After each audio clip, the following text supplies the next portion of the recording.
000 personnes bénéficient d'une couverture en matière de téléphone et d'Internet à Dalala, dans la région de Kita. Et cela grâce à l'AGFO, les opérateurs téléphoniques et l'AMRTP à travers le projet d'extension de la couverture réseau de télécommunications. C'était en présence de Shogel Kokalameiga. Dans 48 heures, la MINUSMA quittera définitivement le Mali. La dernière étape du processus de rétrocession des camps au Fama a concerné celui de Tombouctou. Une cérémonie empreinte de cordialité, nous dira Yeya Tandina. Merci de renouveler votre confiance à ORTM1. Bonjour et bienvenue à tous. Le Premier ministre Dr Shogel Kokalameiga a procédé au lancement à Dalala, dans la région de Kita, de l'extension de la couverture réseau de télécommunications. Il s'agit pour les habitants de cette localité et ses environs de bénéficier d'une couverture en matière de téléphone et d'Internet pour environ 8000 personnes. L'AGFO est le maître d'œuvre de cette réalisation à laquelle ont concouru les opérateurs téléphoniques et l'AMRTP. Dalala et environ sont à présent connectés au réseau. Envoyés spéciaux à Dalala, à Lucéni Touré et Ali Outouri. C'est par un hélicoptère de Fama, puis par une route des plus caoteuses que le Premier ministre a rallié la localité de Dalala. L'accueil a été à la hauteur de l'espoir suscité par le projet.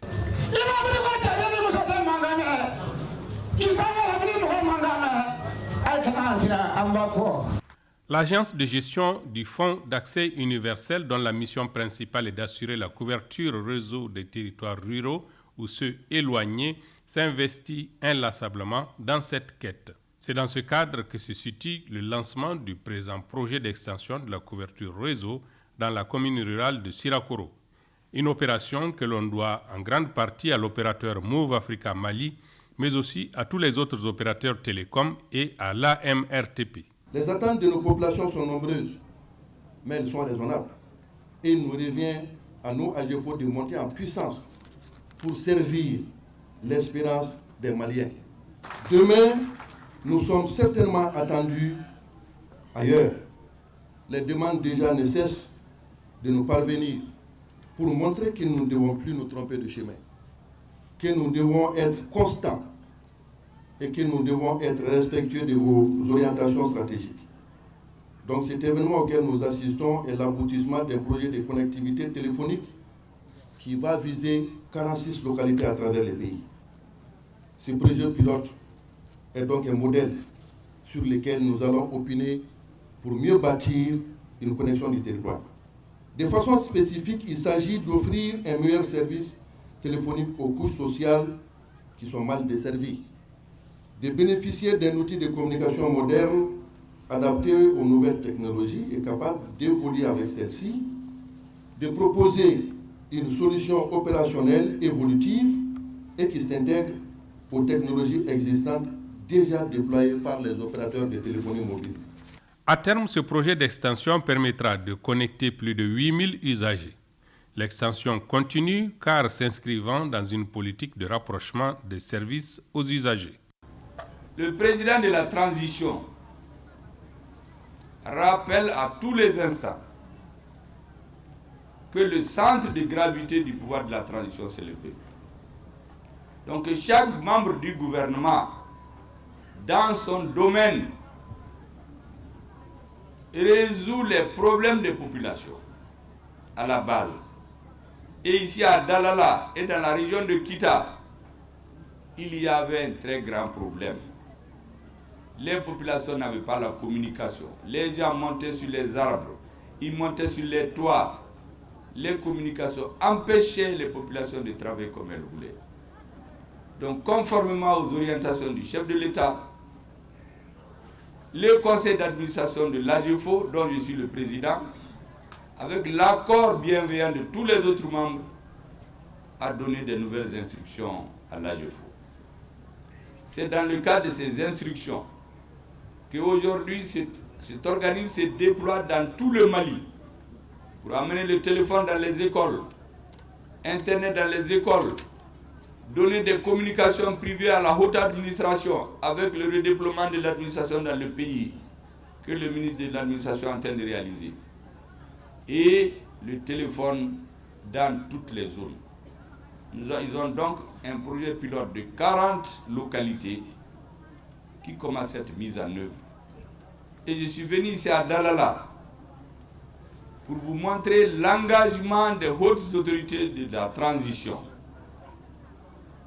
pour faire en sorte que tous les Maliens puissent avoir accès aux technologies de l'information et de la communication.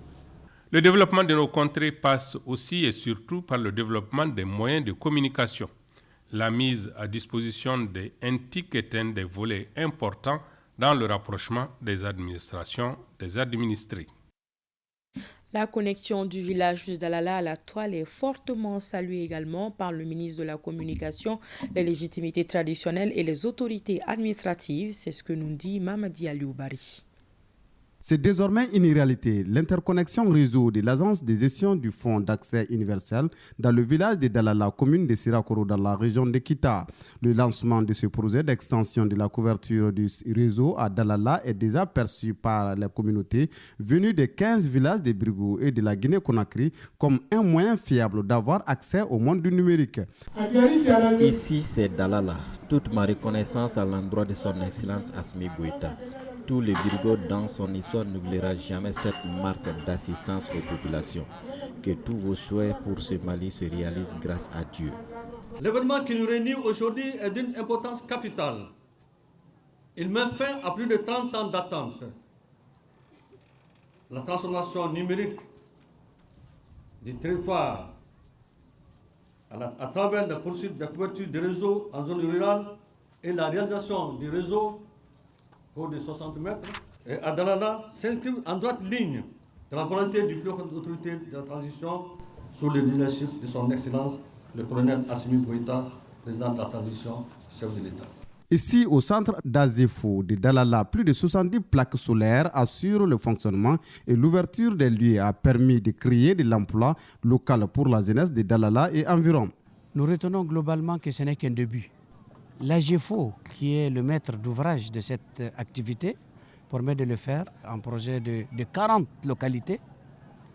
Et ce n'est qu'un début pour nous ici. Et la frontière guinéenne de notre cercle également va profiter des investissements très bientôt du même genre. Aujourd'hui, c'est avec une grande joie que nous avons procédé à l'inauguration de ce centre et qui va desservir 8000 villageois et des hameaux, et aussi desservir dans beaucoup d'autres domaines les passagers aussi qui passent par là, dans cette zone.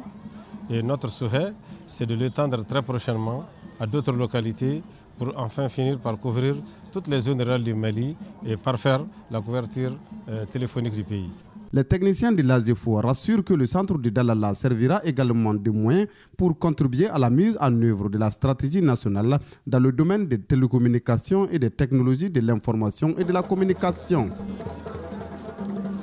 Le ministre de l'Industrie et du Commerce a rencontré les membres de la Chambre de commerce et d'industrie du Mali. Le but, échanger avec les opérateurs économiques sur les mesures à prendre pour un approvisionnement correct du marché en denrées de première nécessité, en l'occurrence le sucre. Boubacar Bablé-Touré pour le compte-rendu. Ce cadre d'échange entre le ministre de l'Industrie et du Commerce et les membres de la Chambre de commerce et d'industrie du Mali, CECIM, s'inscrit dans le cadre d'une rencontre périodique que le département organise avec les opérateurs économiques. Il vise à prendre des mesures pour non seulement s'assurer de l'approvisionnement correct du pays en denrées de première nécessité, mais aussi de prévenir d'éventuelles flambées de prix sur le marché, surtout à quelques mois du mois de Ramadan.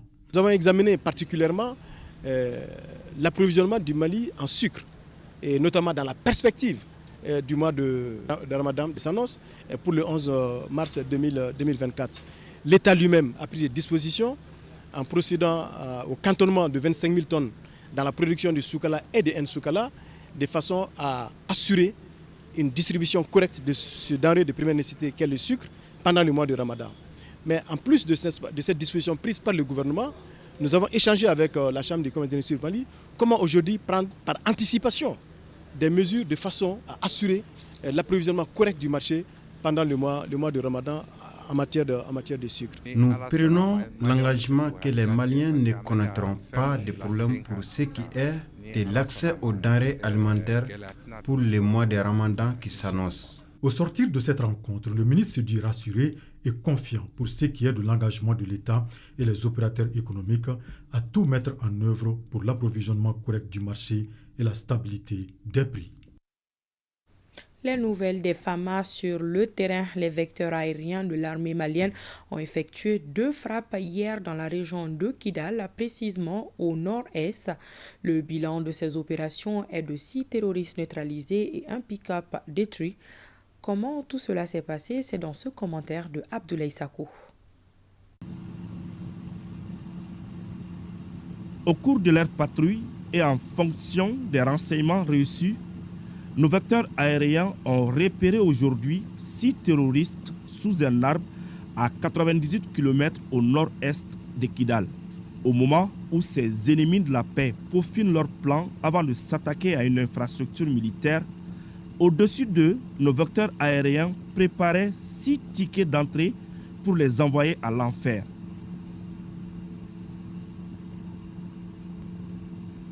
Patience. On sait que vous voulez savoir comment ils vont effectuer ce fameux voyage. Mais n'oubliez pas qu'il faut une certaine préparation pour envoyer des terroristes de ce monde à l'au-delà, car ça va se passer très vite. Soyez très vigilants. Les passagers sont bien arrivés à destination, et cela sans escale avec un personnel dédié aux petits soins. Aujourd'hui, les terroristes ne savent plus où donner de la tête. Bon, cela n'est pas étonnant de leur part, surtout quand on a de l'eau à la place du cerveau. Dans la localité d'Abebara, un véhicule pick-up a trouvé refuge sous un arbre. Pourtant, les occupants ne sont pas étrangers à la puissance de frappe de l'armée, mais ignoraient que nos vecteurs aériens sont en promotion de 200% aujourd'hui. Les terroristes sont expédiés de l'autre côté en quelques secondes. Et ils viennent d'en bénéficier avec tous les bonus. Ces 2 frappes ont permis de neutraliser des terroristes et détruire un pick-up. Les opérations de nettoyage continuent dans la localité. Rétrocession du camp de la MINUSMA de Tombouctou. Au cours de la cérémonie, la partie malienne, représentée par le chef de l'exécutif régional, a d'abord échangé avec le personnel onusien resté pour la circonstance avant de signer le document de rétrocession. C'est en présence des autorités sécuritaires, politiques et administratives de la région que la rétrocession a été effectuée. Désormais, flotte sur ce site a mis à la disposition des FAMA le drapeau vert, jaune, rouge, nous dit Yeya Tandina.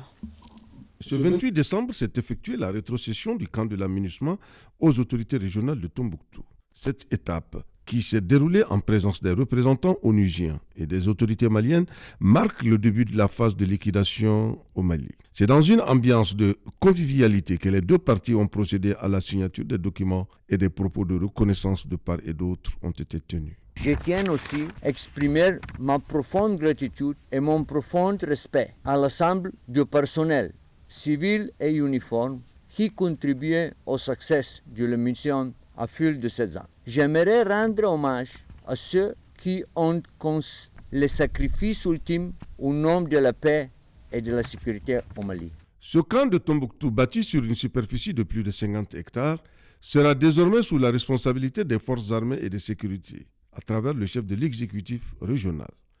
Les chefs des unités FAMA, les autorités politiques et la société civile étaient aussi présents pour témoigner de leur présence à cet événement de portée majeure. Au nom des plus hautes autorités de la transition, au nom de la population de la région de Tombouctou et au mien propre, je voudrais dire merci à la MINUSMA pour les efforts accomplis dans le cadre du retour de la paix, du vivre ensemble et de la cohésion sociale dans la région de Tombouctou ici. Autre temps fort de la cérémonie de rétrocession, c'est la montée du drapeau malien et la descente de celui des Nations Unies, les échanges des livrets entre les 2 parties et la remise officielle de la clé du camp. L'Union des élèves et étudiants des Médersa du Mali a tenu son 6e congrès statuaire au centre islamique. Il s'agit pour les membres de faire le bilan du bureau sortant et procéder à l'élection d'un nouveau bureau. Les élèves et étudiants arabophones sont venus de l'intérieur du pays et du district de Bamako. Les précisions de Souleymane Sidibi. 6e congrès statutaire de l'Union des élèves et étudiants des Médersa du Mali. À l'issue de la rencontre, des conférences-débats sont animées autour du thème « L'éducation arabo-islamique, une expérience positive pour la promotion de l'alphabétisation au Mali ». Les élèves et étudiants des Médersa du Mali procéderont également à l'élection des nouveaux bureaux. Mais en avant, le bureau sortant tire son bilan.